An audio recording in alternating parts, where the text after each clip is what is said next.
For July the 17th, 2020, we talk about A Plague Tale: Innocence. For July the 17th, 2020, we talk about A Plague Tale: Innocence, Resident Evil Revelations, and we ask you about your dream game crossovers. Welcome to level 336.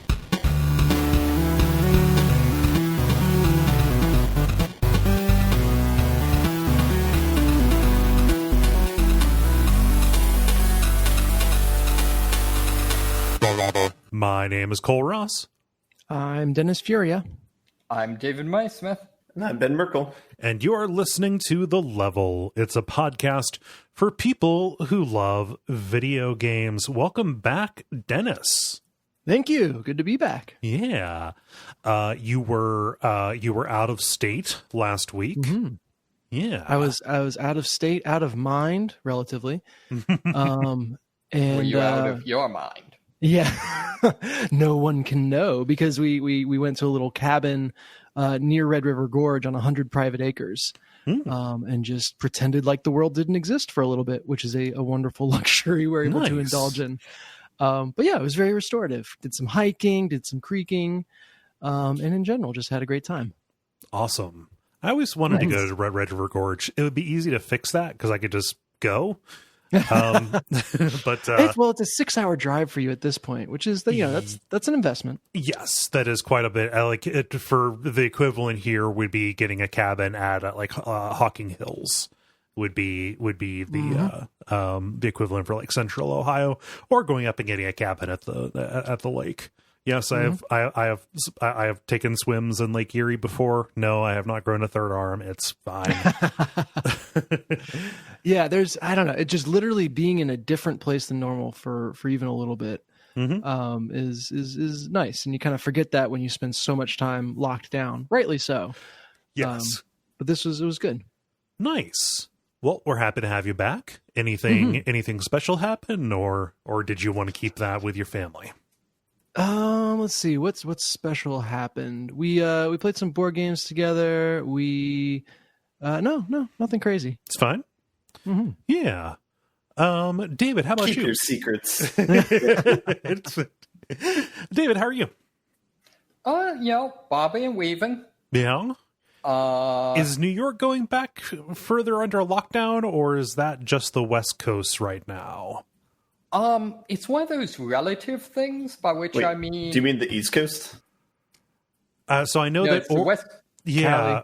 So right now, the only two states I know of, and this will be outdated by the time people hear it, Oregon and California have both kind of like stepped backward in their opening. Oh, Oregon has really low rates, so that's surprising. I guess they're being extra cautious. Yeah, it's possible. Mm-hmm. Yeah, but is that so? Oh, go ahead. It seems like it's kind of more relative, by which I mean, New York itself isn't. We're just trying to isolate relative to everyone else.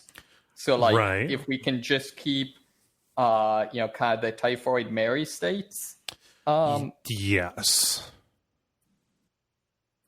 So I think we're kind of in the spot where things are getting better here. We're just worried the Typhoid Marys are going to kind of reinfect us. Right. Are Typhoid Marys, is that, I haven't heard this term before. Are these people? Yeah. Typhoid Mary was historically a woman with tuberculosis who was a cook who basically, despite knowing she had tuberculosis, refused to stop working as a cook, and so infected a ton of people. Yeah. And ultimately was like exiled to an island or whatever. And she's just one of the classic examples of like, no, seriously, if you refuse to like quarantine, society does have the right to just kick you out. Yeah. No, Gotcha. and she like it, like if you look at the number of times that she like assumed a different name and just continued cooking, because like this was what, in the 20s, something like that. I forget when Typhoid Mary was active. But she active like a serial killer, for fuck's sake. Well, no, basically. I don't know if I'm more disappointed in her or tuberculosis from letting that go on for a long time. No, she was just like an asymptomatic carrier, and she was contagious. But no, like a cook, being a cook was all that she knew how to do. And it was really just the only line of work that was open for her. Yeah, it's kind of a fucked up story from every angle. But she's come to be known as basically someone who spreads the disease. Yeah, and particularly like when they should know better. Yeah, an unrecalcitrant super spreader. Yeah, right. A Trump. Right. Although he wore a mask, so it's all good. Everything's fine. He's a hero now. I didn't mean to make this all about the bug. You just but things are good in Europe. I mean, really, is there anything that isn't at this point? I don't know, man. There isn't really. No. Hey, we can try. I set the timer. We lasted 5 minutes before we got to bummer territory. All right. Woohoo! So, other than that, in more optimistic news, been doing a lot of martial arts stuff, a lot of training with different groups. So, trained some with a instructor in Malaysia, and then one in Hermosa Beach, California, and then actually two instructors local here. Actually, the guy who I think defected from the Shaolin Temple. Okay. Huh. And basically set up a school here. Huh. Bringing forbidden knowledge. Well, it was more like escaping communism. Okay. That makes sense. And is also a bummer. Basically, if it's the guy I'm thinking of, which I think it is, China... basically, China sent over a group of Shaolin monks to do a demonstration. Okay. And in America, and one of them basically said, like, yeah, I now declare myself a refugee or whatever. Here's my disappearing demonstration. Hoo-yah! Yep. Smoke bomb. Yep. Huh. Well, good on him for getting out. Yeah. Sorry, it was a bummer again. It was 7 minutes. Yes, also a bummer. Yeah. Hey, he got out, man. He also then went on to be the primary kung fu teacher of the Wu-Tang Clan. So, Yes. Fuck yeah, okay. There we go. That's a happy ending. Yeah. Woof. Save some lives. Yeah. So, Ben, how about you? How are things out in Seattle? I think they're okay. I guess we're only going to talk about coronavirus for the pre-roll. No, I'm just looking at numbers. It's, Seattle's nice and linear for the most part. They're not getting too crazy, I think. I don't know. So, I don't know. We haven't gotten second lockdown yet. But I am happy because I have friends from Texas who came into town over the weekend. Okay. And they're just going to stay here for the next couple months because they're working remotely. Oh, sweet. And so I now have more friends in Seattle, so I'm happy about that. Oh, that's good.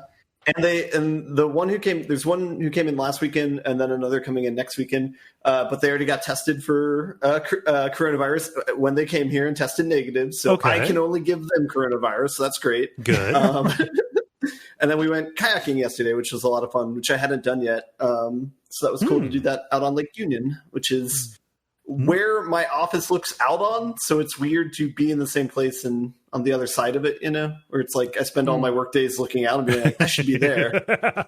I know what this looks like from there. Yeah. Yeah. So Ben, when you said it, I couldn't help but hearing well, yes, we've had lockdown, but what about second lockdown? Yeah. Right. fucking hobbits, always with their staying home.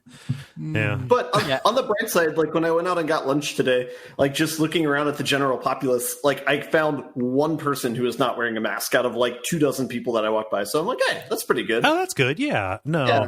Can you send a couple of them our way? Because people here are not wearing masks at all. I'm telling you, we just need to bring back outlawry. Wait, what's that? Where you just declare like anyone that is, you say out in public not wearing a mask is no longer under protection of the law. Oh, Jesus. Yeah. Purge rules. Yep. Personal Pan Purges. Just I saying. didn't realize that Pizza Hut needed to come back into the economy that quickly. And there's the timer. That's 9 minutes till Pizza Hut. All I'm saying is that it seems like the Republicans are all about things were, so much better back in the day when we were tough on crime, and that's what, Europe and our ancestors did for a very long time. Yeah, you're outside the law. Well, or we could try talking to one another. That would be fine too. Maybe To humans? maybe. But I only talk to you guys because I assume you're 90% robot. Yeah, That's pretty close, actually. right. But you know how to kayak now, so if you need to get out of here, Ben, you can get out of here. That's true. Yeah, just aim at the horizon and go. A rental and then Point Break. I'm not coming back. Oh, geez. Nice. Well, it had to be fun. I wish I had anything to share for mine, but I've mostly been working. It's just been working. Living the same day over and over, and that's fine. You gotta get used to it, right? Yeah. It's like the line drawing. Well, and you've had this for a while, but like the line drawing is so much harder when your workplace is also your sit and have fun place, is also your everything place. Mm-hmm. Yeah. So I've grown accustomed to that, and that's fine, and. But still, it's just, I don't know. I think that at this point, this is less, not at this point, this is less me being restricted by coronavirus and just kind of more Jack being a dull boy, Kole, I got a question. What's the last video game that you played like purely for fun that like had no work touched on it at all? That you're like, I'm just going to play this game and enjoy it. No, I mean, so like for anything that I play probably eventually gets brought here if I play it long enough. None of that's homework. I call like WAF and Bonfireside Chat stuff homework, which, poor me, I have to play games for work. That's fine. No, but like, if I talked about, Death Stranding, that is something that I play I'm playing for myself. I'm not ready to bring it to the show just yet because I haven't played enough of it to really speak about it, but Deadly Premonition 2 came out this past weekend and I went and got that and I'm having fun so far. I squeeze stuff in. I get stuff in the margins. I just wanted to make sure you have some fun outlet. So I'm glad that we're the fun outlet. Yeah. Well, also, I mean, if I'm doing stuff for fun, sometimes it's reading and stuff too. So doesn't count. We're talking about video games. We're talking about video games. The only fun activity. Okay, cool. What do you think this is?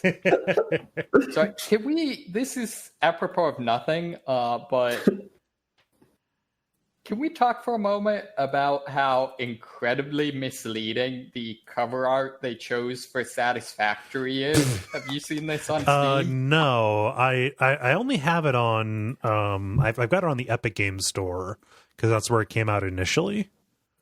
So it's basically the spaceman dude, like holding his gun gangster style, pointing it at the camera. That is not what happens in Satisfactory. That is not at all what that game is about. No. Oh, Satisfactory. That is pretty fun. God, I need to play that game again. Allison. Is that the 2D one or the 3D one? That is the 3D one. Factorio is the 2D one. Because it seems like I asked about, because I've been enjoying this on I don't know, No Man's Sky, I guess it's called. That's such a dumb name. Sorry. I'll go to bat for it, but that's another time. Yeah. But and so I asked asked the collective, by which I mean our Slack, what they suggest. And it seems like most people are of the opinion that Factorio is a superior game, even though Satisfactory looks much more impressive. So Factorio is more intricate. Satisfactory has the additional wrinkle of being in 3D. And designing 3D factories I find to be more satisfying than the 2D stuff in Factorio. I didn't do that intentionally, Ben. Don't. I was waiting for you to say Satisfactory, but no. I steered away from it, but then I heard you laugh, so I had to acknowledge it. No, I've seen Allison tweeting about playing Satisfactory. It recently came to Steam. And boy, that is a game I could fall right back into. I'm just depressed enough for that to be soothing balm. So, yeah. Does it have like multiplayer or anything? No, it's only single player. At this wait. point, I thought it had multiplayer. Oh wait, I could be wrong. Did they add It's multiplayer? tagged with multiplayer. Well, because I thought I saw people stream this and play it as multiplayer. Let me check. Maybe. That's possible. Yeah. No, I mean, it didn't have, let's say this. It didn't have multiplayer when I played it a year ago or so. Yeah. Up to 4 players. Okay. As of February You don't 2019. need someone messing with your designs, all right? Like, Yeah. No. Look how they mutilated my boy. So at this point we're just talking about video games. So I'm going to that's what we do here. I'm going to take us into the part of the show where we talk about video games, which is just regular kind of show. We got the grind, we got the multiplayer, and we have the end boss. And why don't we get started with The grind. The Grind, where we talk about the games we have been playing over the past period of time or so. Dennis, you've been away the longest, so I will throw it to you first. Yeah, so the Steam, is it summer sale? A Steam summer sale. Yes. A Steam sales summer? Happened Sure. recently. I missed it, but it happened recently. Yeah. Most people don't know, but Steam actually purchased Summer and sold it Innocence. Yes. So I went on a binge of purchasing games that seemed interesting to me 15 years ago. And then I promptly did not think about for 15 years, and then saw in the sale and was like, yeah, for $5, I'll pick up Stalker: Shadow of Chernobyl. Oh, that's Okay. Yes. Okay. And so I have been playing that, and just getting in some good old back in the day, first generation open world. Man, obtuse gameplay. Yeah. Has the game gone real yet? Real as in you have to eat every once in a while? Is that what you mean? Because No. I mean, there is a distinct point at which the game first gets to like, I don't want to fucking do what the game wants me to do. Usually, whenever you go indoors, there are some labs that you have to go to where the anomalies get to be pretty spicy. Yeah, I haven't gotten that far yet. I've gone into one kind of like sewer complex. Okay. But otherwise I'm relatively early in the game. But I just as a relic of its time, it is just really fascinating to me, to the point that I'm willing to probably deal with some of the things that are frustrating or have been solved better. Just for the intrigue of it now, or just for how quaint it seems. So for example, time never stops in this game, which Dark Souls did way later and popularized. But you could be in dialogue trees with someone, and not everything is voice acted, so you have to read it. And they can get attacked by a pack of wolves in the middle of you trying to read their text. Oh wow. Yeah. And so I went and my mission was to go find this one guy. And I found him and started talking to him, and he had a big block of text. And in the middle of it, I see his avatar start running away, and I'm like, "What the hell?" And then a bunch of wolves run past me, and then he dies, eaten by wolves, and then I die, eaten by wolves. Welcome to Russia. Wolves coming. That's Ukraine. Don't worry. Ukraine, wherever. And so just that was super interesting. It does create a really interesting gameplay elements where having to open up your inventory and find where the bandages currently are and right click it and click use and do all that in the middle of a gunfight versus having a quick use button. Yeah. Which if that's in the menu somewhere and I missed it, shame on me. But that mimics, even though mechanically that doesn't mimic having to fumble around and patch a wound during combat. It's got that same feel. It's got that same frantic craziness to it. And so that piece of it works.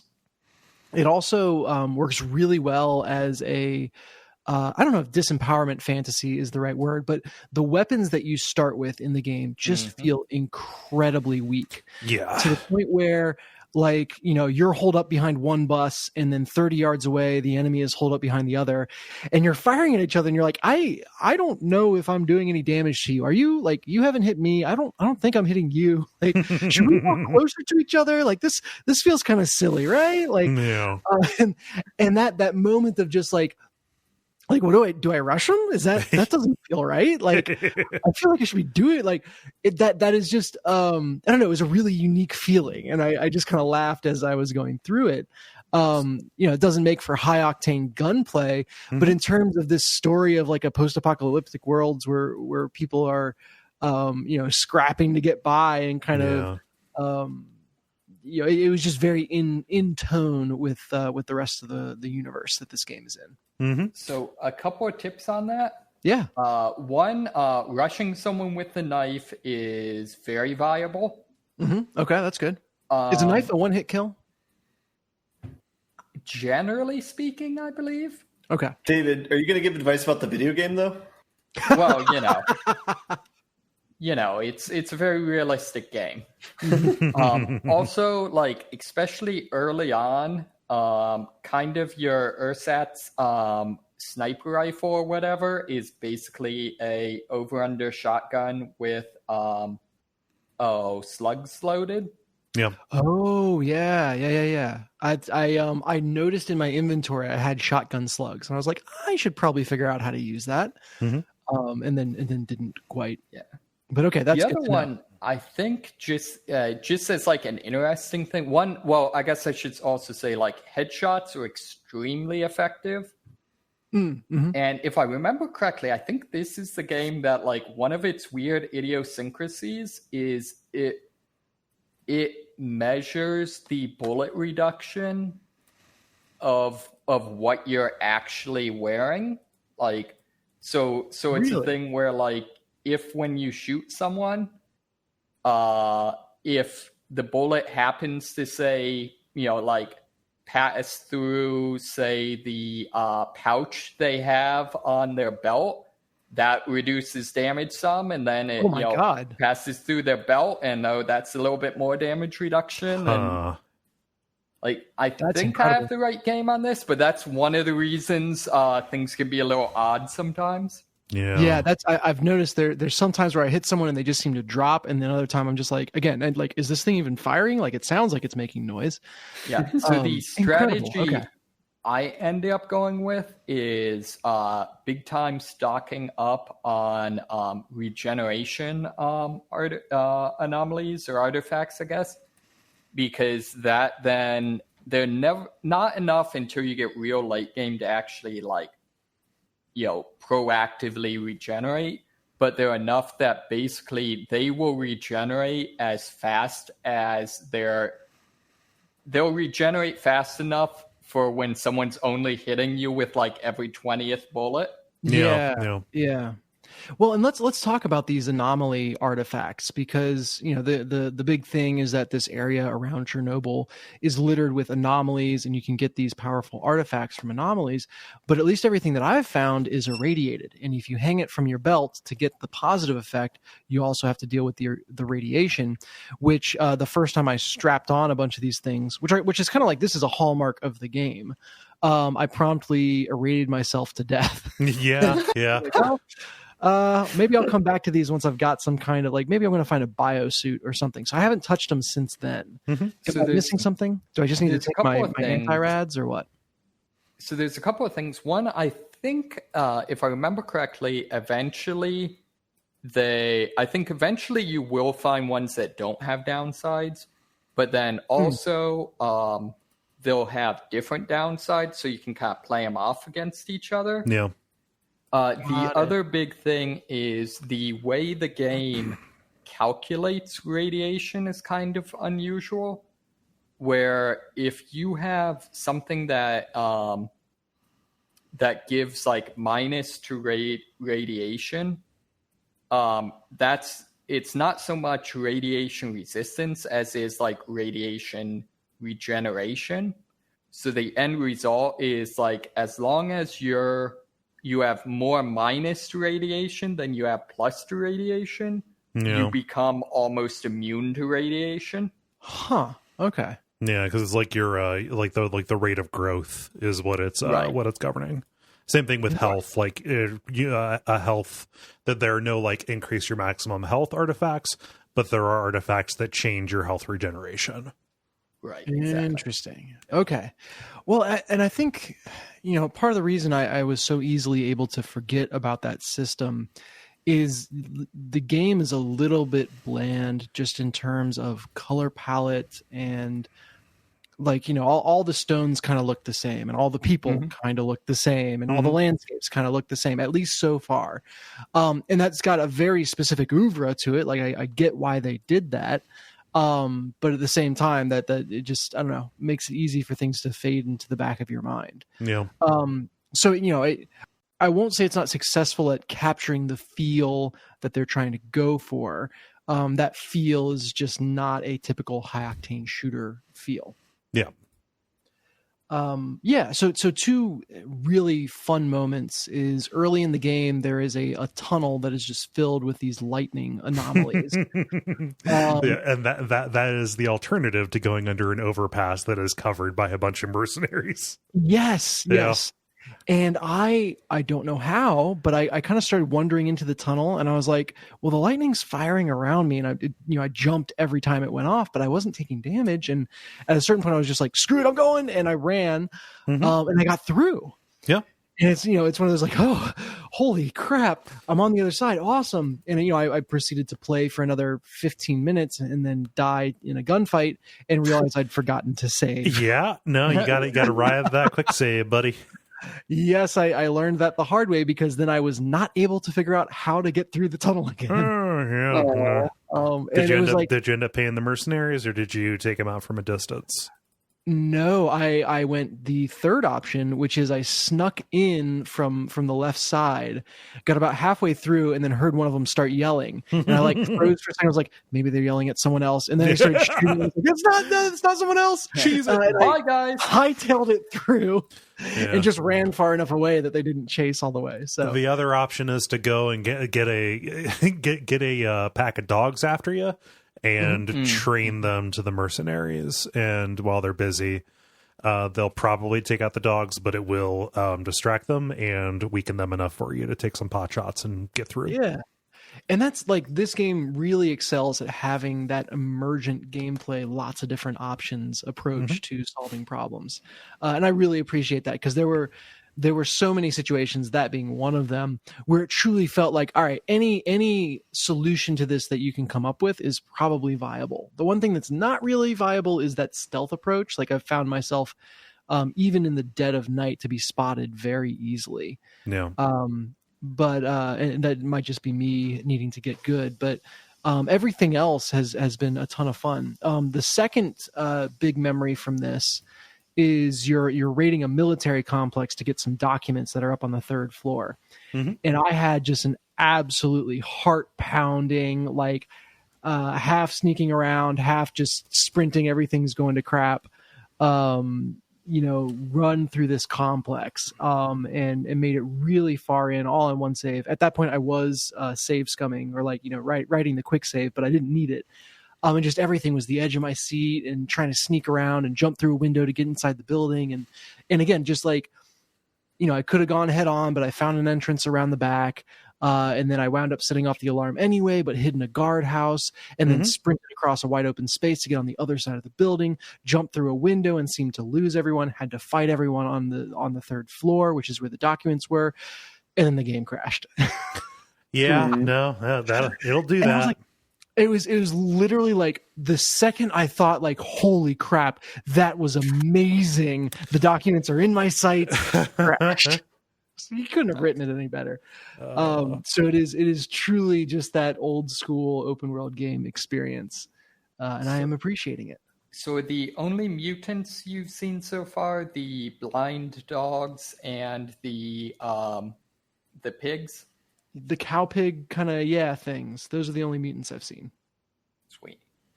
Yeah.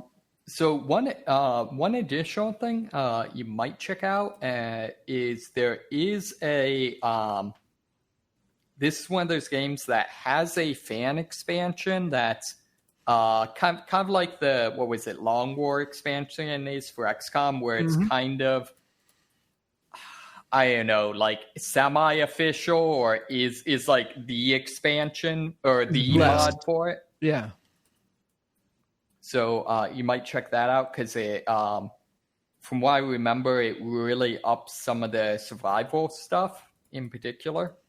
Okay, very cool. Yeah. I also shared a link. There is a wiki that I oftentimes refer to called Before I Play that has a very useful entry for Stalker Shadow of Chernobyl. It's pretty, it is spoiler free pretty much. With the exception of kind of telling you, like, yeah, you probably wouldn't notice this, but if you go do this, it'll give you a good leg up. Stalker is one of those games that just kind of like requires this Sherpa in a can. Again, they might mention it in a conversation with someone somewhere, but it's so easy to miss that conversation. And if you do have that conversation, you're speed reading, so you don't have to worry about the wolves. It's easy to miss. So I appreciate that. So that's a Stalker. Stumbled into that one. I bought the remastered version of Homeworld, which is a venerated space RTS game. Oh, I remember playing that back in the day. Yeah. I do as well. It was one of the games back when I was in grade school. We would go and check out computer games from the library and then try to binge through them before we had to return them. And Homeworld was one of those games. And I changed a setting on it somehow and got it so it wouldn't show up on the computer screen anymore, and was devastated. So, oh no. This is my second crack at it.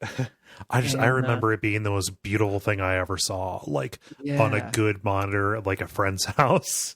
They could actually afford a good computer. But on a good monitor with a Voodoo 3 graphics card or whatever. Yeah, no, it's Homeworld. Been a while since I thought about that.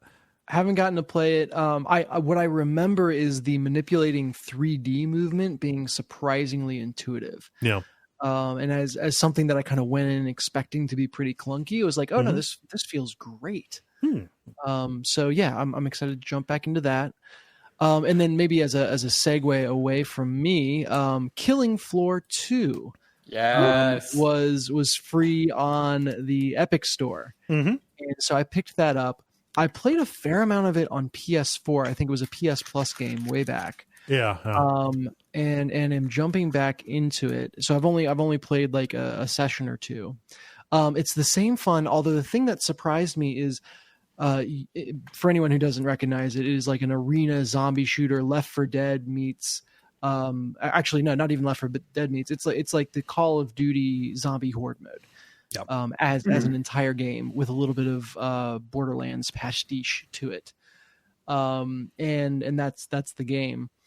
I remember, usually when I play a game on PC and PS4, aiming feels a lot tighter on PC than it does on PS4. Just aiming with a mouse and keyboard is so much tighter on PC. There's no comparison. Than with the controller. Yeah. However, I felt like getting into it on PC, having played it on PS4 before, I was having more trouble hitting headshots and just in general feeling like I was shooting what I wanted to be shooting on PC, which is super weird. Do you think that there is just so much assistance happening on the PS4? That I was thinking through potential reasons why, and that's top of my list. Is I think maybe that the PS4 just helps you out that much more. And the PC does not feel obligated to do so. Mm-hmm. I also just wonder if it's, a lot of the typical zombies are all the same height. And so if you get your controller set to headshot height, you're kind of good. Yeah. And maybe something in the mouse and keyboard movement there was throwing me off. It's also kind of a weird game in that there's no crosshairs by default. Yeah, it's iron sights or nothing, which I roll with a dual-wielded incendiary pistol. So it's not necessarily meant for accuracy.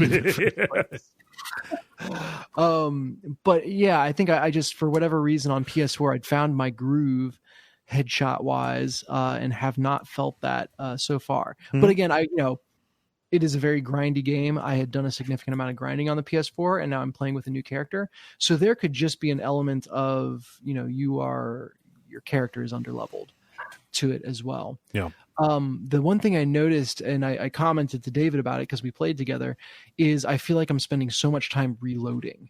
And that's something you can upgrade as you get better, but just the sheer amount of time it takes to reload right now feels terrible. And layer on top of it that this game has like a communal bullet time mechanic. Oh, weird. Where if someone does something cool, and I'm not exactly sure what the trigger is, it might be headshots or whatever, it slows down time for everyone so that you can do, everyone else can do cool stuff too. Mm-hmm. The problem is that invariably, every single time that triggered, I was right at the beginning of reloading. And so I got to watch in excruciating detail me whipping bullets back into my gun. To be fair, this is a game that spent an incredible amount of time making that as cool as possible. Making reloading as cool as possible? Yeah, so... don't tell me there's a reload QuickTime event that I don't know about, because I definitely... No, there's not that, but every or most of the classes have a perk that makes you reload faster.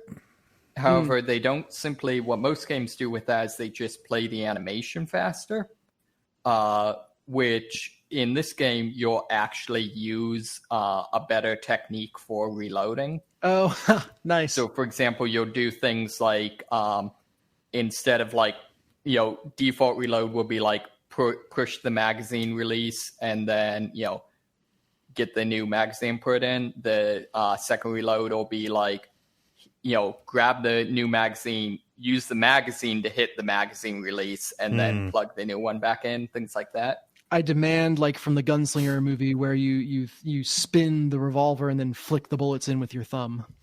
I'm sorry, they made a movie out of... That's weird. I never heard about that. Oh, yeah, you know what? I think that might have been a hallucination. Yeah. So it's like Uncharted 3. They do that in Borderlands, though, right? Maybe. Yeah, it's probably Borderlands I'm thinking of. The other thing they do is actually your gun itself.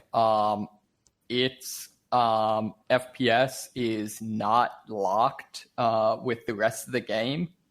What? So your gun can actually animate at an incredibly high FPS so that you can see all of the workings of it ejecting the casing and the slide racking back and all that stuff. That sounds like it was that would be so fucking hard to implement. Yeah. It's like Yeah, I'm not saying it was a good idea. Yeah, it's I mean, this is the same team that made Red Orchestra. Yeah, no, okay. Yeah, the strange cares. Mm-hmm, mm-hmm. But yeah, but you yeah, do that's what I had to say eventually, about for what it's worth, get perks that improve bullet time. So in particular, like most of the perks get something that will allow them to do a certain action depending on which class you're playing in real time during bullet time. So for example, for a lot of them, it's actually reloading. So instead of reloading in slow motion, you'll reload in full speed while the rest of the world's reloading in slow motion. Huh. Nice. The rest of the world being me in this instance, unfortunately. Yes. You know. Yeah, we did win at least one match, right? Yes, we did. Against a new boss that I hadn't seen. And that's the other thing is like PS4 had 8 maps. This has 80. So okay. All, the modding and just stuff they've accumulated over the 5 years since I've played it, I'm sure the map list is way expanded. From what I've seen, it seems like every year they have a Halloween map, a Christmas map, and a summer map. Holy cow. And with that, generally speaking, these maps are like more interactive. So like one of the previous, I think, summer year maps is this steampunk airship, and instead of it being like the normal game, it's a completely different announcer who's like sends you around to be like, oh, the samoflanges have broken on our aerator coils. We've got to go fix those before the zombies kill us. Stuff like that. Currently, I think they have a BioShock theme going on, which I think... Which BioShock? BioShock 1. So I think it's mostly an excuse to do an underwater theme so they can use assets from... This is the same team that made Maneater. Oh, shit, really? Huh. Yeah. But yeah, so now the like giant mutant like abomination boss is a giant mutant Big Daddy. Cool. Is this official? Like, did they work with 2K on this, or are they just... No. It's is wink, just wink, nudge, like, nudge. Yeah. Yeah, very much. Gotcha. It's a dig baddie. Which, given the drills on their arms, dig baddies kind of works. Oh, yeah. Huh. Yeah. I was about to ask if that was intentional, but that's not a very good question to ask. Yeah. It doesn't matter. Yeah, it's a very strange game all the way around. Yeah.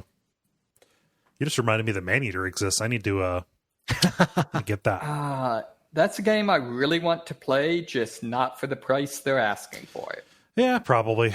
It'll go on sale eventually. Yeah. Did you have anything else, Dennis? No, those are mine. Yeah. Since we segued in, David, did you have anything more about Killing Floor 2? So the only other thing I'd call out that I think is pretty cool is the game has some very creative weapons. It's a lot of it, I feel like, is sort of each of the classes has a very clearly defined kind of thing they do, whether it be like explosives or fire or things like that. And so it seems like a lot of it is them thinking like, right, we want to make this weapon, but we need some way for it to fit with the class. So, oh yeah, I'm pretty sure I saw a YouTube video once where someone made shotgun shells that shoot fire. So the fire class can get those, right? Yeah, that makes sense. Why not? And yeah, so it's like the gunslinger can get liquid nitrogen bullets. You can get like all manner of, I don't know, weird like 3-round burst shotguns maybe or something. Just all sorts of weird creative weapons. Nice. Yeah. Yeah, that sounds like where some of the Borderlands kind of stuff comes in. Yeah. definitely. Cool. What else have you been playing, David? Other than that, I've pretty much just been continuing on with No Man's Sky. Okay. I'm currently in the my current mission is kind of to track down a endgame level starship right now. Okay. Which that's basically, the way it works is each star system has a wealth rating from 1 to 3, which is kind of how its economy is doing.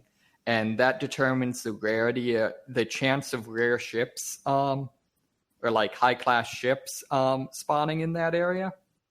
And so in the highest rarity 3, it has about a 1% chance each time a ship is lands that it be a S-rank ship. Okay. And then also all of the ships are randomly generated, but there's only within a star system, there's something like, I don't know, like 17 ships that it will randomly generate. Mm-hmm. And so it's basically like find a high economy area that has a ship that you like, and then just keep waiting for them to land and check if they're what you want. That's kind of like farming a drop in an MMO. Yeah, the other option is to check online where people have basically already found cool ships. Mm-hmm. And go directly to that star system. The problem with that is that then requires you to have an adventure to the other side of the galaxy. Okay. How long does that take to get there? Well, it depends. It would take a not viable amount of time at without using FTL jumps. Mm-hmm. It would probably take I don't know, I would guess hours with FTL jumps. Yeah. Well, but you can go ahead, sorry. Yeah, or you can eventually unlock the ability to have portals that can just take you directly to a specific system. Okay. However, that requires you to either play most of the way through the storyline, and I have not been doing Critical Path Johnny, or to basically find all of the portal glyphs. Okay. Oh, so it's a little bit more touch and go. Right, exactly. Yeah. So, it's one of those things where there's kind of either way, there's some sort of grinding involved. And right now, it's just kind of me, I don't know, vaguely adventuring across the galaxy, vaguely getting closer to my goals. To vaguely go. Yep. Yeah. So. Well, that's the nature of this game. Is even when you said your objective now is to get an end game ship, that's not an objective. That's a goal you picked for yourself. Right. Exactly. Right? Totally. You don't actually need an end game ship, really. Mm-hmm. Yeah. No. Totally. The more important thing is to find a ship that looks like an X-wing. Are those there? Which was my objective. So definitely. So, for example, a lot of the ships are things like that. So there's basically two options for top tier freighters, capital ship level freighters rather. Okay. There's either a series that are designed to look like Star Destroyers, or there's a series designed to look like the ships from Warhammer 40K. Okay. So, there are definitely ships in this game that are very much meant to look like... yeah. Legally distinct, but close enough. Exactly. Mm-hmm. Exactly. Yeah. Although I'm a little disappointed because there's exotic is one of the classes of ships. So there's fighters, freighters, haulers, explorers, shuttles, and exotic. And those are just like clearly better than every other option. But the thing that kind of sucks is I actually like the looks most of the haulers, but they are very much not that great. In particular, like their big advantage is they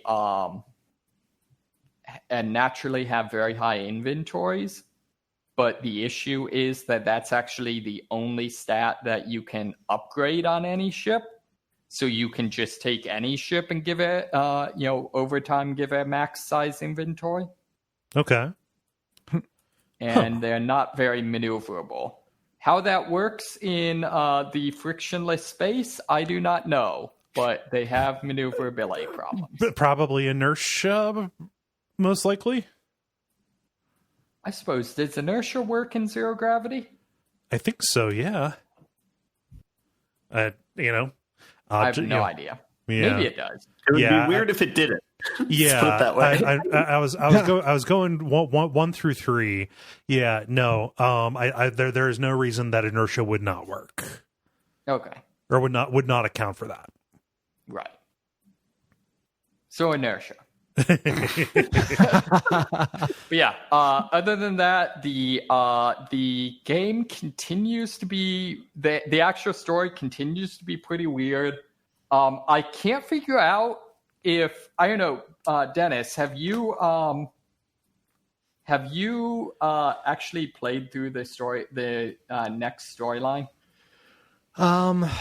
No, I've gotten fairly far in each and then have burned out on the game every single time. So I have not seen anything through to its conclusion. Yeah, so I'm not super far, but I'm starting to think that the next storyline might just be an allegory for like the person who made the game being pissed at everyone for hating his game. Oh, huh. Gotta write what you know. Yeah. Because like literally like one of the lines of thing, and this is obviously a spoiler, is like you meet this like deity figure that's maybe created the world, and it's straight up like, dude, I give you infinite worlds, all different, and all you complain about is what's the point of infinite worlds without other people? Huh. Yeah, no, that's like, wait a minute. That sounds like it's exactly what they're doing, yeah. But it's also a good question. Oh yeah, no, like totally the developer is wrong. Like, right. Like on this one, I will normally temper myself. Like the developer did a dumb thing. But, yeah. But making a story out of that dumb thing is a genius thing. Totally redeemed yourself. Oh yeah. Nice. But yeah. It continues to be an intensely weird game. Yeah. Just real quick, weird pop culture shout outs is you can definitely find a ship that looks exactly like the Enterprise. Yes. In fact, like they have featured like fan creations or something and like bases and stuff, and I'm pretty sure one of the currently featured fan creations is like straight up like, here's the base I found where straight up the Enterprise spawns from the random generator. Huh. It's like, I'm not sure how they get away with like officially endorsing that. Yeah. That is, I mean, if they've got a generator that will create pretty much any shape over enough time, Yeah. can you be faulted if one of those shapes eventually looks like the Enterprise? Well, Infringement. Good. It's weird that it's a global generator for all players, though. Yeah. Yeah, I mean, it all think runs off of seeds. Yeah, exactly. Infringement is mathematically unavoidable. I know That'll hold up in court. Yep. there's actually some people currently working on some projects of it's kind of currently up in the air in the court, but the court has kind of flirted with the idea that AI generated art is still copyrightable. Huh. And so there's now some projects for people attempting to create computer programs that will generate literally every music possible to man. just be like, oh, guess where's your copyright now? Waiting for the royalties to roll in. But the other fun thing is there are straight up xenomorphs in this game. Okay. Mm-hmm. Huh. So, but yeah, you touched the eggs, didn't you? Yes, I did. Unfortunately for the xenomorphs, I'm very heavily armed. It did not end up well for them. God, why does everybody touch the fucking eggs? It should not be hard to not do. Because then you can make space omelets. They glow and be sour, probably. Mm-hmm. Yeah. Now I kind of want space omelets. The one thing I did find worrisome is if you feed the animals their favorite foods, you can tame them, and then harvest milk and eggs and things like that. However, you can harvest berries from the predator, the carnivore creatures, which is a little weird. Harvest? Are they just their testicles? All I know is that it says you harvest them from a berry pouch. Yeah, no, it's testicles. Which is a little weird. Also, breaking news. Yeah. Those are balls. Also, kind of weird is that if it's a species that gives milk, you can harvest milk from the males as well. Hey, daddy gotta provide. This game's getting weirder. They're having too much time on their hands. Just wait till you go underwater. Oh, yeah. No, it is a intensely weird game. I just love reading some of the weird things. Like, for example, they have a whole bunch of randomly generated classes for how aging can work in a species, how their reproduction can work in terms of it can be anything from straight up sexual reproduction to asexual to I don't know. There's some weird stuff. Huh. Willing into existence. Yeah, things like that. So, No Man's Sky. yeah, that's what I got. Cool. Ben, I'll throw it to you. I don't got much. I can talk about games that I played that I don't like. That doesn't sound fun, though. So I'm curious. Okay, I'll throw a few your way. So these were all Steam Summer Sale purchases. Actually, this one was from before. I can't remember if I talked about this or not. Did I talk about A Plague Tale: Innocence? No, you haven't. That is a game that very much looks like indie, walking simulator bait. It's low budget Uncharted, I would say. Yeah, because it seems like it's trying for that with everything that they're doing. It's so again, all of these take with a grain of salt because I've only played a half an hour to an hour of each of these, and I've just been I think they're good. But with this one, it's the tutorial missions. It's a lot of sort of companion type quests where you have a character that you're talking with doing dialogue. They do a lot of lifting up trees for you to pass into the next area so that they can load it in. I don't know. It's one of those things where it's playing the first 30 minutes to an hour of it. It's pure story. There's not a lot of action. The mechanics are a little clunky. The story didn't captivate me at all, or it wasn't. I don't know. So maybe it gets better. It probably gets better. I'll continue playing it for another half an hour to an hour. The one thing with it though is if you install it into your computer, you got to delete all the other games on your computer because it is a hefty size. That's good. That's good to know.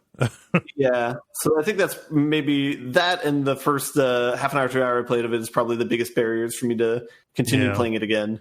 A few people have asked me to stream that. Is it scary? No. I don't think so. The first level tries to. Well, I don't know. Maybe it gets scarier as you go in, but the first mission tries to be scary, and that like you go from a sunny area to a dark area, but it's not, and that didn't really land. Right. This is the one where you're like protecting your freaky younger brother, right? Yeah. Okay. Yeah. I think like if you don't like rats, that's probably got the scary angle.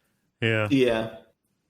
41 gigs. That's holy that's cow. how much you need. Oh man, that's like a tenth of a war zone. Come on now. All right. Do you have any idea like what they're spending it on? Like, it does have crazy graphics or like huge? I just said levels? rats. Rat physics is mostly it. They named all the rats. To be fair, like in the last, I gave you infinite rats. You step on a rat, and they're like, "No, Daryl." So is Daryl. I'm just waiting for the game that takes like the Days Gone physics and applies that to rats. Yeah. Oh. I mean, Days Gone physics might as well go to something that people will play. I mean, let's be honest. Those Days Gone physics are really the rubber ducky game from the original debut of the PS3. Ooh, yeah, Anyone PS2 as well. Yeah, I know that was one of the first Emotion Engine demos that they did. Yeah. Mm-hmm. All right, I'm gonna move on and start dunking on some other games. Okay. There's another game I started playing called Parallax, which is a puzzle game. It's like a bare bones stripped down graphic. It's completely black white. It seems similar to Antechamber a little bit in style, but it's basically like simple like door flipping type puzzle mechanics. Where the idea is there's like a bunch of different portals where if you walk through one, instead of it being like the white world, it's the black world, and they're kind of like and the pathways are different between the two. Okay. So far, it's just been the two worlds. I don't know if they elaborate on that further or not. But main complaint with that is like there's not a terribly great reason why it should be a 3D game the way it is. It's like it's weird that it's like a platformer in addition to being a puzzle game.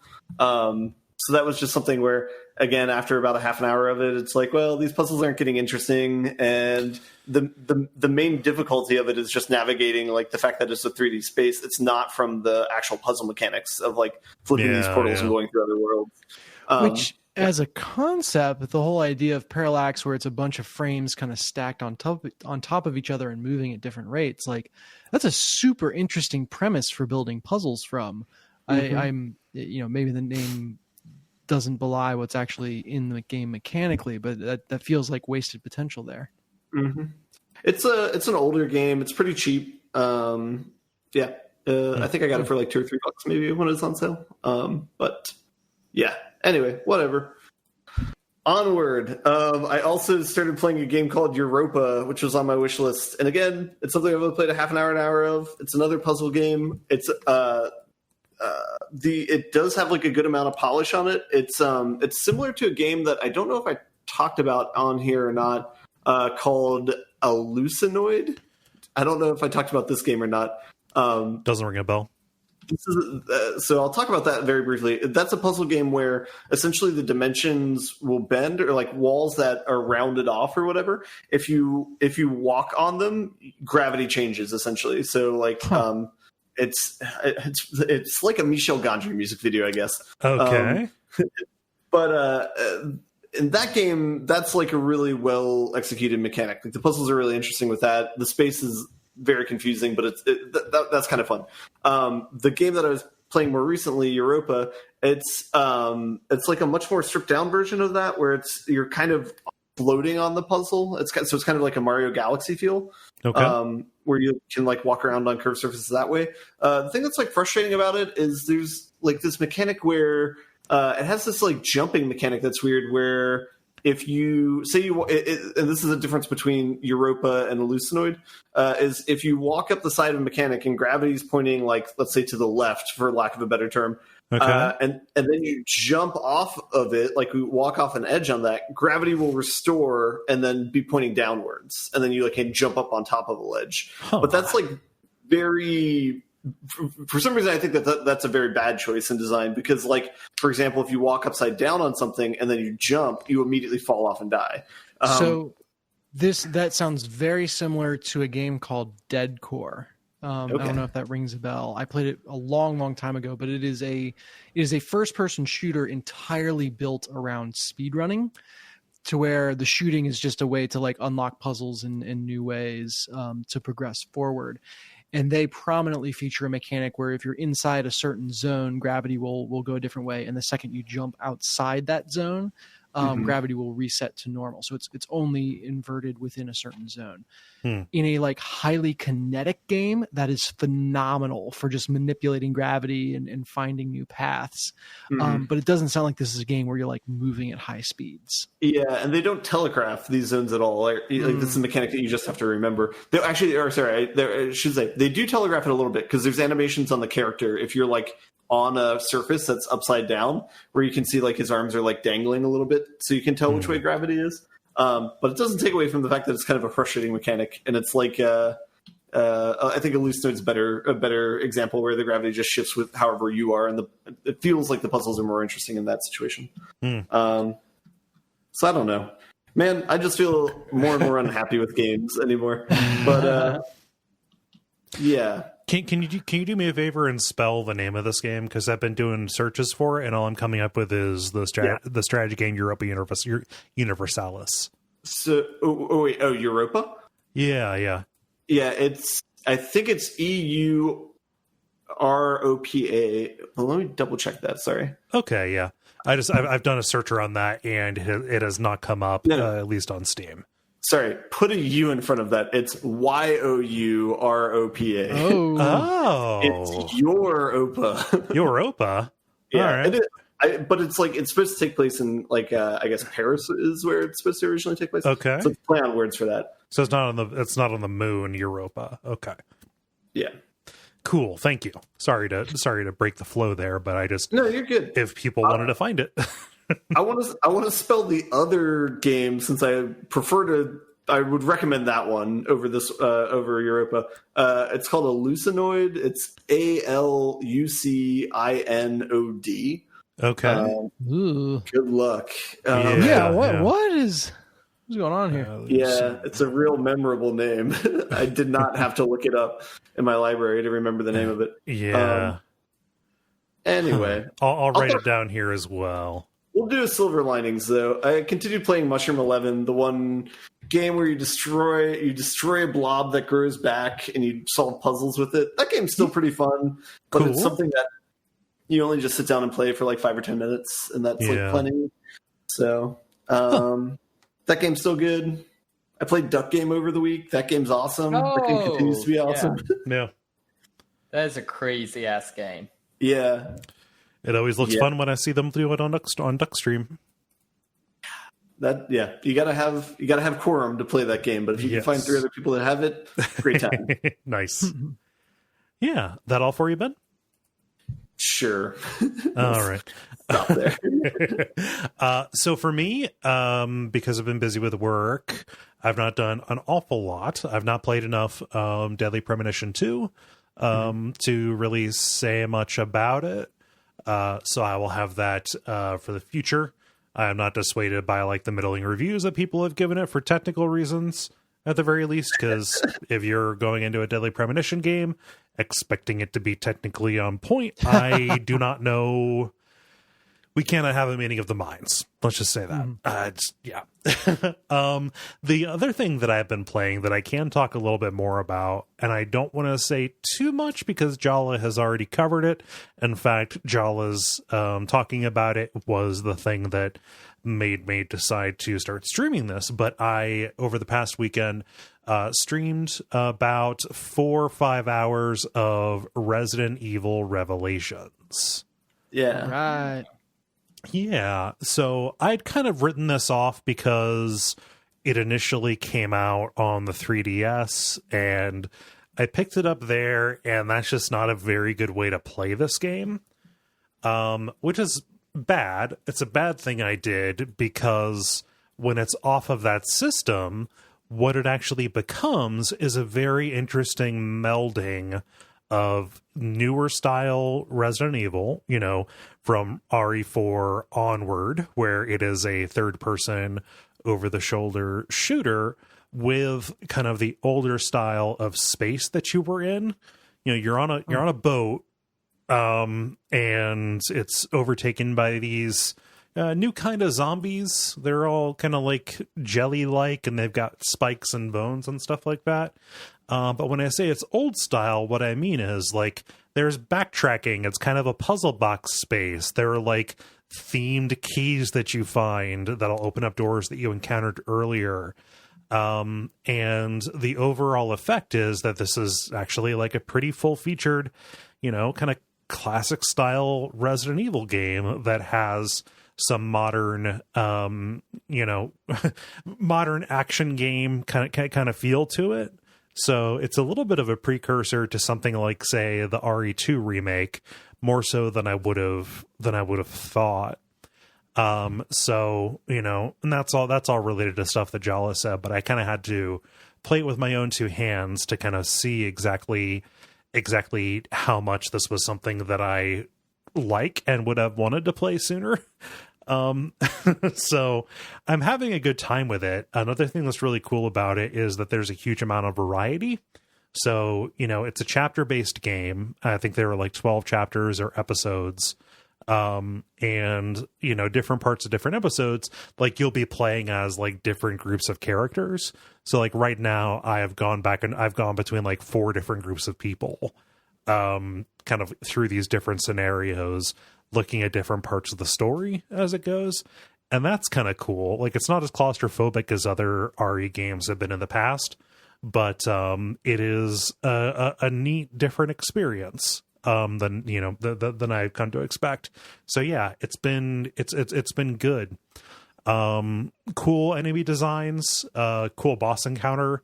You know, there's a lot of stuff here that will feel like familiar to people who like RE4, in terms of, you know, a whole bunch of enemies coming at you and you having, you know, only a couple of different ways to take them out, stuff like that. Mm-hmm. Yeah, Resident Evil Revelations. I'm really happy that I picked it up and started streaming it. And the stream audience seems to be digging it too. It feels like very like B horror movie-ish, like in a good way. Yeah, at least some of the missions. Mm-hmm. That's kind of always the space where RE presentation and story has lived. Mm-hmm. So it's a nice, comfortable, sweet spot for people who, you know, I don't know. I like the series. I take it seriously, but, you know, insofar as like I expect certain things, I expect it to be fun and stuff like that. But like, I don't take the actual tone of it very seriously. Like, I really don't mind if it's goofy or hammy or, mm-hmm. you know, any number of things. Right. So all of that works for me pretty well. Any questions about Resident Evil Revelations? Just congrats on getting past the one boss. Yeah, it took me a little bit. I had to go and get I missed 2 guns. I missed the rifle and the shotgun, and you really needed that for the comms officer fight. And I felt like I was being pretty thorough, but yeah, it's one of those things when you play a game that other people have played. They're like, "Oh, you're really speeding through this." Like, no, I'm like checking lots of stuff. So, mm-hmm. you know, a little bit of backseat driving stuff going on, but it's A-okay. When I went and got those weapons, everything was fine. So all's well that ends well. Yeah. So I'll be streaming more of that this weekend. Sweet. Cool. Multiplayer. Now it is time for the multiplayer, where we ask you a question and then you answer it. Dennis, what is the question that you asked the nice people? Yeah, I had some cross-ups on the mind, so I told people, gave them the power to choose any 2 games and do a crossover mega event. So the question was, what 2 games do you choose, and what does the event look like? Yeah. And I'll open up here with Mike, who says, This is breaking the rules, but I don't care. Give us Golden Girls versus Capcom, you cowards. Sophia would be way too OP for that. So they would have to find a way to nerf her. They couldn't contain her horniness. Attack move, bore. That could be on either side. Yeah. Let's see here, David. What does Tyler say? Tyler says Kirby and Bloodborne. Same gameplay as Bloodborne, except you can also partake of the blood of your enemies to gain eldritch powers, aka another Kirby game. Yeah. Hey, David, can you get a little bit closer to your microphone for me? You kind of wandered off. My bad. Is that better? That is much better. Thank you. Do I need to retake that? Or are we good? No, you're good. All right. Yeah. Kirby plus anything would be good. I like the idea of doing Kirby plus Mega Man. Because if either of them absorbed the other, it'd be kind of like putting a portable hole into a bag of holding. Yeah. Let's see, Ben. What does? Wait, can't you literally do that in Super Smash Bros? We need to test this. Yeah, but I don't know if Mega Man's power. So Mega Man doesn't have like ability absorbing power. I think because he doesn't murder any of his opponents. That was always my big problem with Smash Bros. Is Snake never gets to shank Pikachu. Yeah, He can put him to sleep though and CQC him. Yeah. Ben, what does David say? BT Dubs, that should be a mod for Smash Bros. He pulls out the knife and holds it to their throat and interrogate them. Yeah. All right, David says, Dark Souls cross Pokemon. The chosen undead finds a mysterious red and white orb and is sucked inside to a strange land. Dark Souls gameplay and the Kingdom in Ruin aesthetic with Pokemon trappings. Charizard for the dragon fight. Cut the tail for an ever-burning greatsword. That sounds awesome. And a dual boss with Aguilish. I like the idea of grim medieval Pokemon. Well, so we've gotten dark, gritty Pokemon. We've gotten like Fight Club Pokemon. We need this version of it. Yes. Have we gotten that, Dennis? In various fan works. Okay. I just like the idea of getting the Drake sword off of Charizard. Yeah. Instead of Darkroot Garden, it's Ivysaur Garden. Yeah. All right. This feels pretty nicely. The Moonlight Butterfree. Oh boy. Oops, I'm pitching. Let's see. Dennis, what does Greg say? Greg says, Doom with Wolfenstein for the most bloody and action-filled macho game ever made. Violent and controversial enough to cause everyone over the age of 50 to lose their fucking mind and trigger a whole new wave of calls to ban games, censor games, debate action in Congress, and a whole bunch of other problems. No, wait, that's not a good thing. We have to wait 40 more years for the old-timers running things to retire, so everyone plays games and knows for most people they are harmless. Sorry, am I venting some? Maybe. Maybe a bit. I think you might be fighting an old war. I can't remember the last time there was a genuine panic about game violence. I don't know, though. It rears its head every now and again. Surprised. I mean, people over the age of 50 seem to really be into Nazis nowadays. They might just say like, "Oh, this Wolfenstein's SJW garbage." Here, I'm just going to challenge that Doom with Wolfenstein is the best cross up to incite moral panic. I feel like it's got to be something like Duke Nukem with Grand Theft Auto or something along those lines. Yeah, no, we're trying to maximize it. I thought Wolfenstein with Doom was Wolfenstein. They are just different enough. Yeah. Patrick writes, Destiny and Command and Conquer. All the fire teams that are running around and doing their emotes, aka other players, become units. You can create and attack the enemy units. You can even send Caliban's fire team of 9 into the Savathun's Song Strike and win instead of getting turned into crystals. I'm basically saying all of that phonetically. Did I? Yeah, I was gonna say we're gonna have to trust you that those words actually mean something. Yeah. So I feel like Seventh and Songstrike, I don't know. The only people I remember getting turned into crystals is that one strike mission. It sounds like it was Sabaton. Yeah. Maybe. This is very much the Destiny. Like, I'm sure all of this has great backstory that they never actually. No, it's backstory you have to get out of a fucking app. Yeah. Yeah. Yeah. David. I mean this as a slam on Patrick's idea. That sounds great. Yeah. David, what does Christopher say? Christopher says, Mario and Planescape Torment. It's about time for this plumber to answer for his crimes of genocide and fight in the eternal blood war as punishment. Yeah, that's a good ending. Oh, man. Ben, what does David say? David says, Katamari and The Last of Us. The somber, maudlin questions of morality and character interplay with The Last of Us, with Katamari rolling into every scene and ruining everything. They took my answer. It wasn't going to be The Last of Us. I was going to do Katamari and Pathologic. I just thought of the two most tonally disparate. I'll see if I can come up with something else, but that is a good one. Dennis, what does John say? John says, Bloodborne and Dishonored. Imagine the costumes and the implied smells. Shit, it would be fun. I hadn't thought about like a pure Fashion Souls approach. Like, oh yeah, what two games would make the most outrageous or awesome outfits? Mm-hmm. That would be a good. I mean, that'd be a good start. Bloodborne and Dishonored. Let's see here. Chris writes, Doom and Harvest Moon. Jesus. It tells the story of a Doom guy who was finally ripped and teared until there were no demons left. Instead of letting himself feel unfulfilled, he's acquired an old farm that he can take that rage out on to make beautiful, except when things don't go as expected. Then he embraces the rage and rips and tears his plots. One day he'll have enough crops to harvest so he can talk over what's really been bothering him. So, as a side note, I think they actually made that.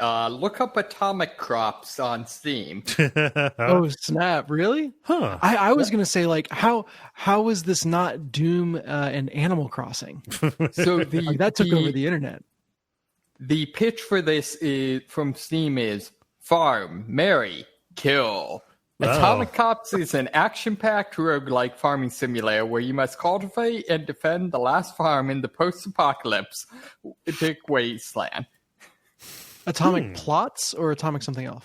Atomic Crops. Crops. There we Yeah, go. it also sounded like you said Atomic Cops, which we don't need that. Let's see here. David, what does Dan say? Dan says, Fear 2, but you play as Bubsy the Bobcat to replace Beckett. After a jump scare, you get the raised eyebrow look to camera. Oh, and Alma is replaced by Woolies. Top notch. Ugh, you just described a nightmare. I have no idea what any of this means. Yeah, Bubsy's bad. Ben, what does Chase say? Chase says, crossover mega event of the century. Just Cause 4 versus Hitman 2. Agent 47 gets a wingsuit, a grappling hook, and Rico gets disguises and silenced weapons.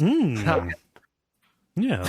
So Rico has to go a really, really long way to kill his target. He has to walk there. Yeah. He good. can't just choose an insertion point. No. That's an Agent 47 thing. Dennis, what does Kyle say? Yeah, Kyle just asked, is it too basic to say Capcom versus SNK3? No. It's Probably okay not. to have gotten what you wanted. Yeah. Saturday Night Koalas? What? What does SNK stand for? What is SNK? SNK is a video game developer or publisher, primarily known for making fighting games. So they did King of Fighters and I think Samurai Showdown. Oh, okay. Yeah. if I call them like and also ran to Capcom with Street Fighter, that would make some people very upset because they like SNK games. Just like they were not really around where I grew up, so I only ever like learned about them in hindsight. Right, and they likely also like katanas, and I make a policy not to upset people that like katana. Also, I don't want to like take a shit on something that people like that I don't have a lot of experience with. You know, I am distressed that I can't find what SNK stands for. SNK, Esu Nuk. Huh. Oh wait, it is the successor company to Shin Nihon Kaku. Yeah. Okay, so like new Japanese plan or something like that. I think, unfortunately, actually, I think we've got the wrong host mix for this, because I think Jala actually is a pretty big fan of some of those games. Yeah. No, she would bring a little bit more. Oh, also they did Metal Slug. Metal Slug is is good. Yeah. That's good stuff. No, so I didn't mean to say something mean about this publisher. I know people like the Capcom versus SNK games quite a bit, but I feel like they should just go all the way and do like Capcom versus SNK versus Street Fighter versus Marvel. Yep, just get it all in. Capcom versus SNK versus Street Fighter versus Marvel, Legal Nightmare. Let's see here. Final one. We have Adam, who says Dark Souls and Mario Kart.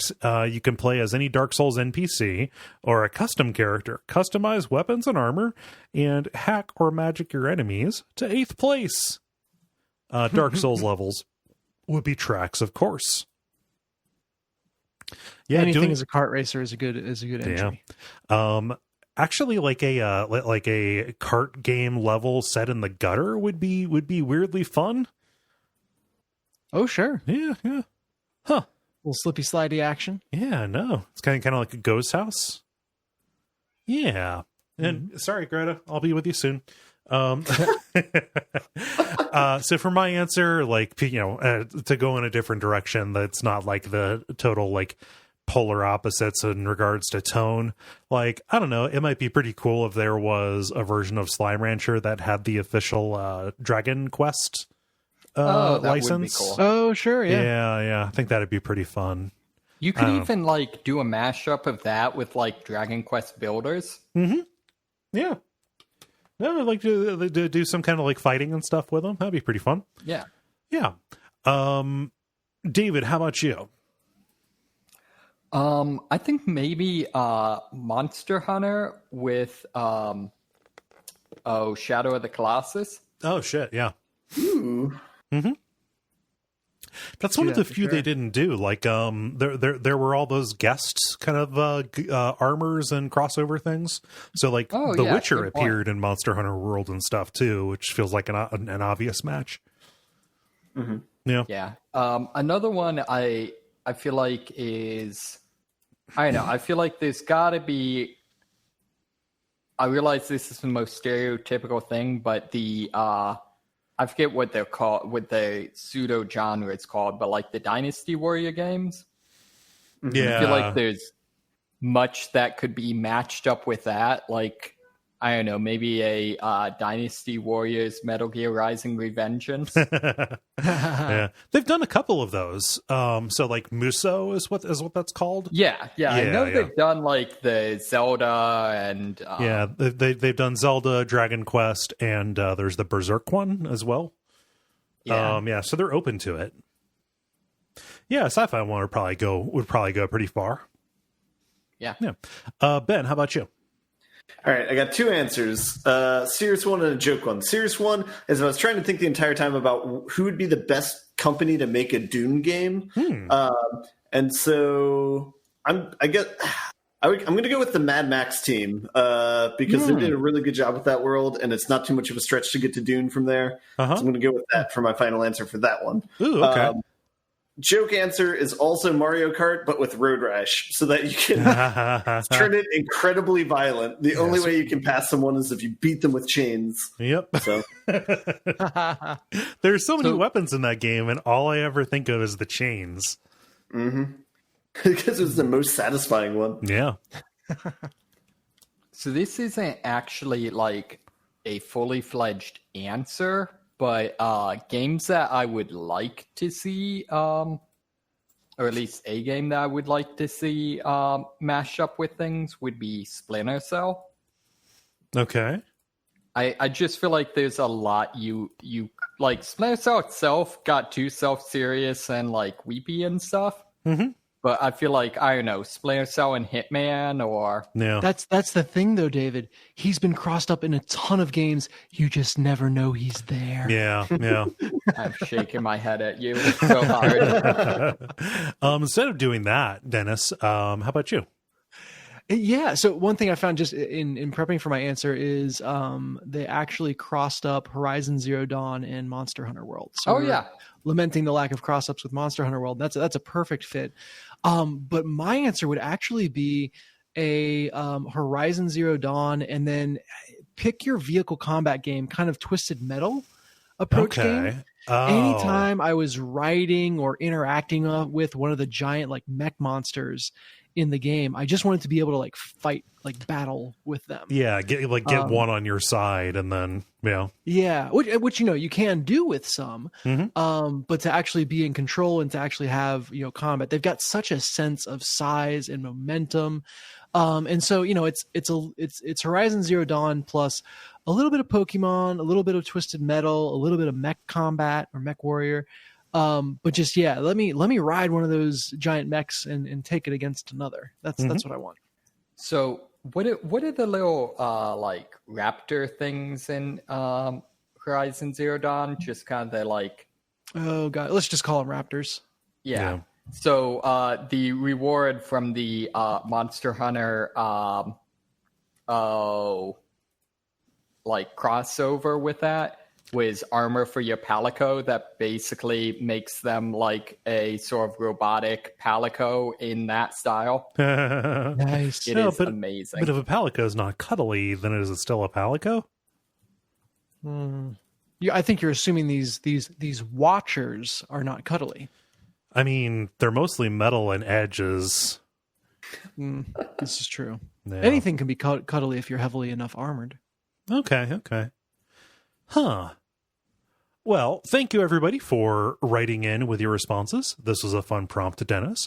If you would like to participate in these in the future, consider going to the Level Podcast, consider going to facebook.com/the Level Podcast, and you can like the page and look for the prompts to go up on Monday afternoons. And thank you, Dennis, for putting it up. Yeah, my pleasure. The end boss. Now it is time for the end boss, where we talk about things that are happening in the world of video games that are exciting to us. Dennis, what's happening with Amazon and their MMO? Yeah, what's happening with Amazon games in general is more the thought behind this article. They have this MMO called New World. They're pushing back its release because they realized if they're going to have an MMO, they should have end game content. Who knew, right? Like, what a novel idea. But this is just the latest in a string of really disappointing announcements from Amazon. They released Crucible, which was the kind of quest battle royale game that I was very excited for and then very disappointed with. Wait, is that the one that like it went into like public release and then they took it into a closed alpha?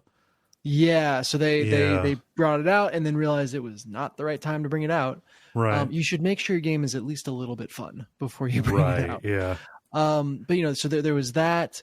There was another game that they pushed back. I'm scrolling for it right now. Breakaway.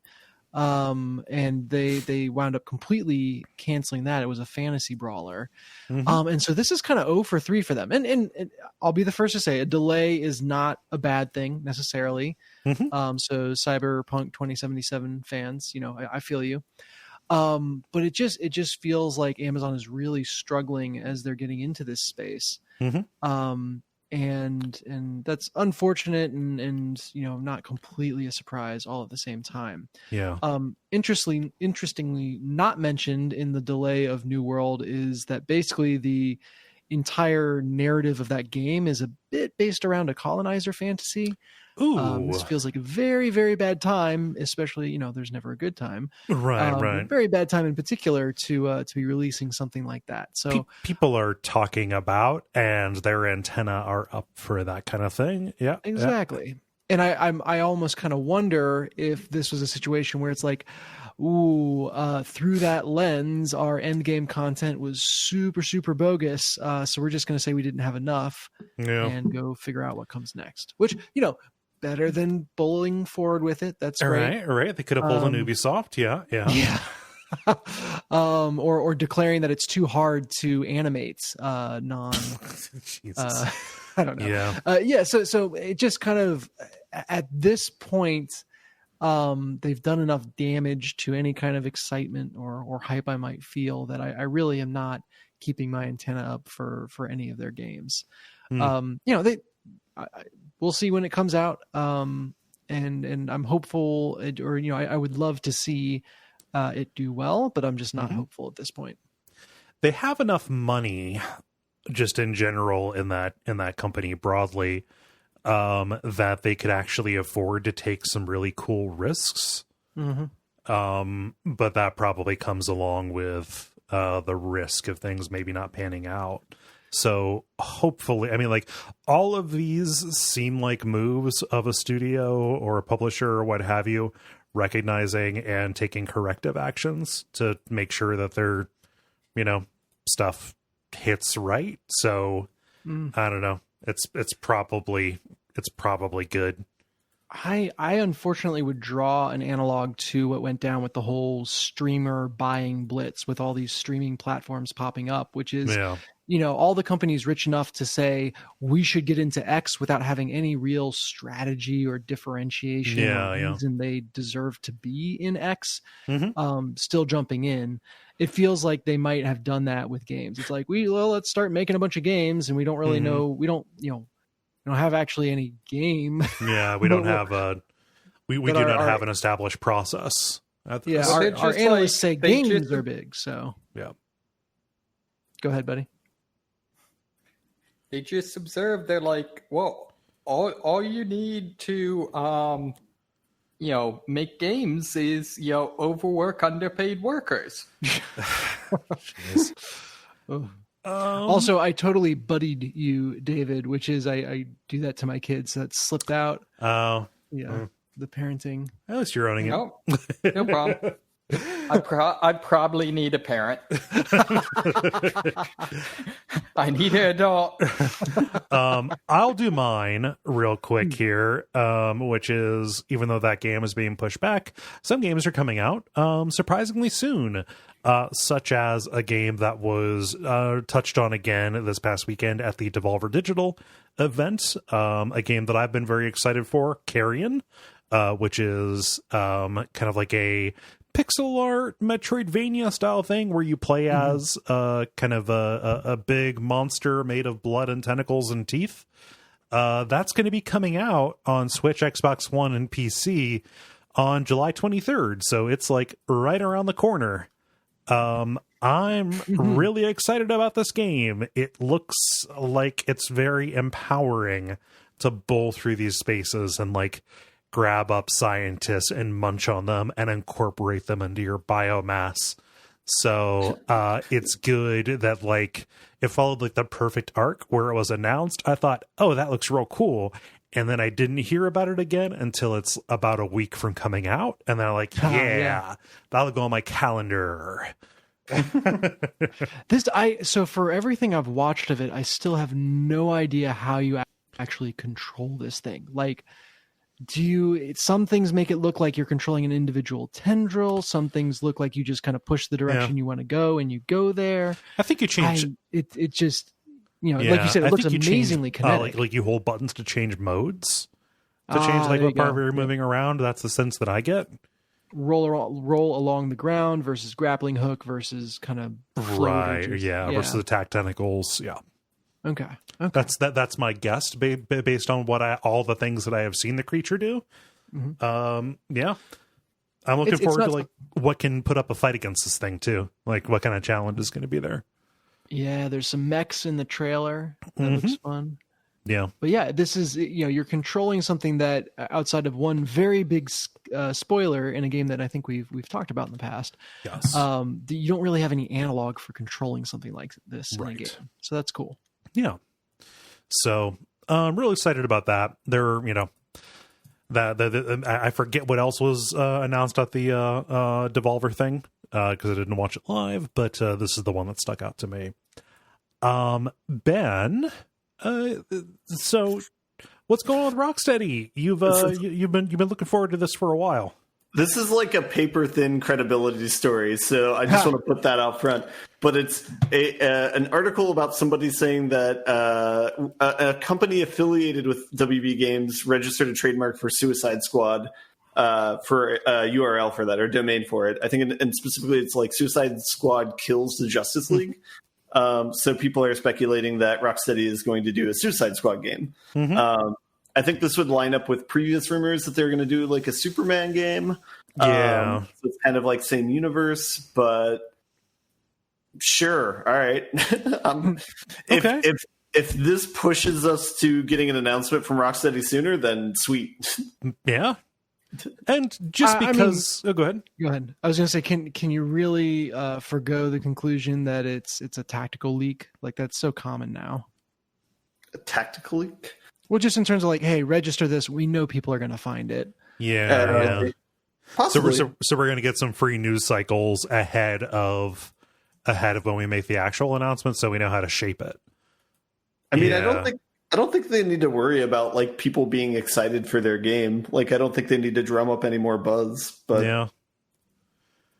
yeah. I need to like shake this assumption or this idea that like just because the Suicide Squad movie was not very good, like that doesn't mean the game doesn't have a chance of being good.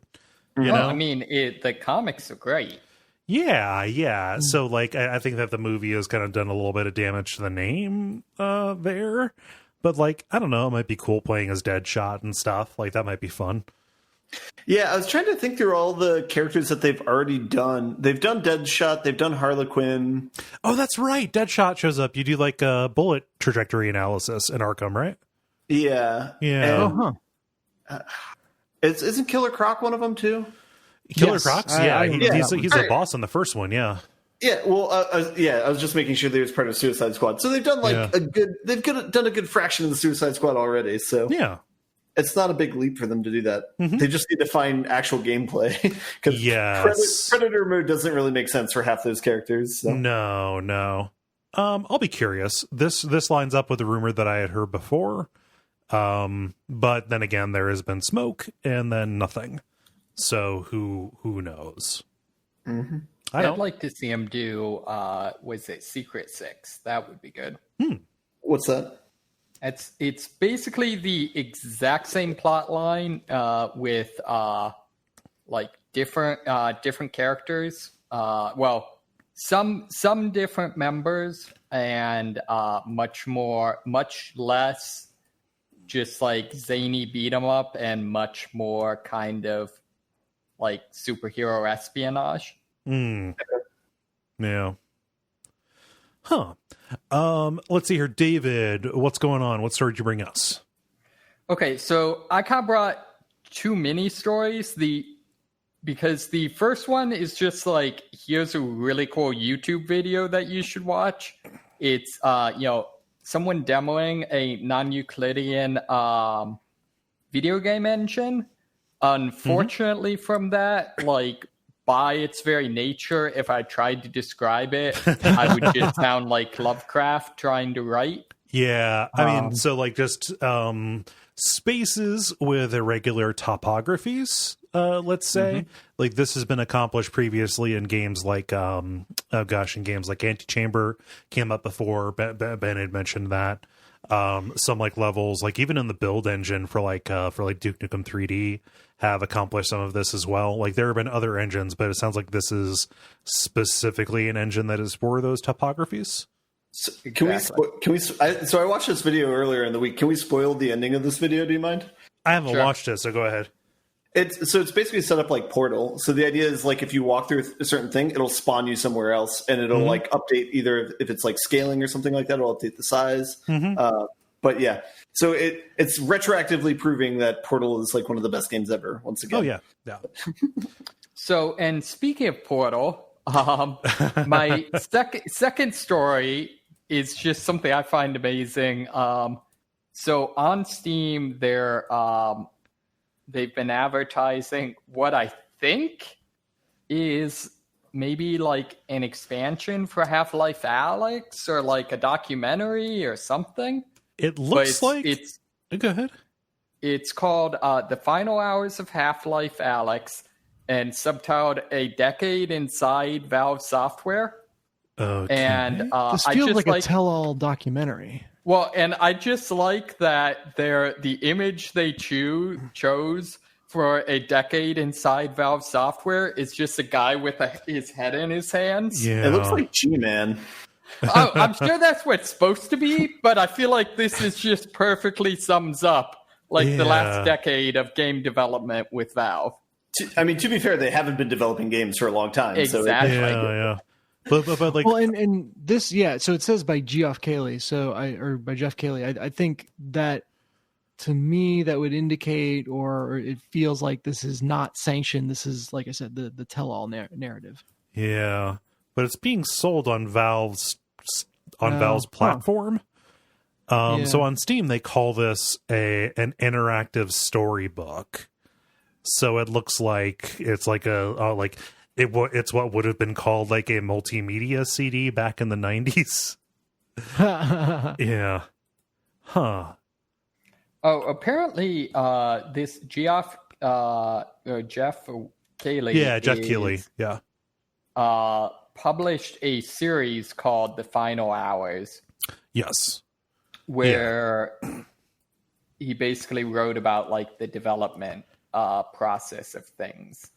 Yeah, like Jeff Keighley is like a former like G4 and like Spike video games kind of guy. Like he is the one who hosts like the video game awards and stuff. So like he is kind of like a prestigious kind of figure in games press coverage kind of stuff. So it makes sense that he would be given access like this. Yeah, a damning image if I ever saw one. It'd be kind of curious. I would like to poke through this and see if you can see the Campo Santo guys, because it'll be the closest thing we would have gotten to like Idle Thumbs material in the past 4 years. Yeah, and this is like a it's a $10 like documentary thing on Steam, huh? But it plays as a game. Very strange.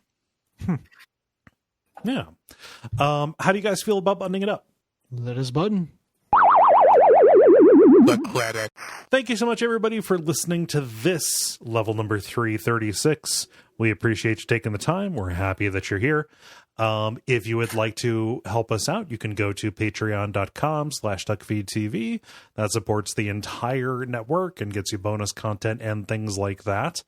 Additionally, you can leave a rating and review on iTunes and tell your friends. Word of mouth is always helpful, even if in these uncertain times, the emails that I'm being sent are leading me to believe that these are uncertain times. Word of mouth helps out and doesn't cost money. It's good. Just costs you social capital. And know your friends for us. Is there anything I'm forgetting to remind people out here at the end here? Don't think so. Okay. Well, I have been Kole Ross. You can watch my streams on Twitch at Duckfeed.tv is the username. Yeah, I've been Dennis Furia. You can find me on all the socials at Deck of Wonders. And you can find Deck of Wonders on Kickstarter, at least the coming soon page for it. So the link to that is bit.ly/DOW Kickstarter. Yeah, follow that campaign to get notified when it opens up. Woohoo. Oh, August 25th. I'm telling people now. August 25th is when it's going to launch. Cool. So there you go. Hey. Yeah. Exciting stuff. Oh, let's see. David. I am David Maismith. I'm gonna wait for you to call on me to sign off. Cole. Hey, Ben, let's end it. All right, I've been Ben Merkel, and you can find Jalachan at Jalachan in places. All right. Oh, selfless. It's a non-Euclidean ending right there. I don't have any social media, so I'm just gonna start plugging whoever's not here now. Yeah, it's a good call. And stick around for some titles.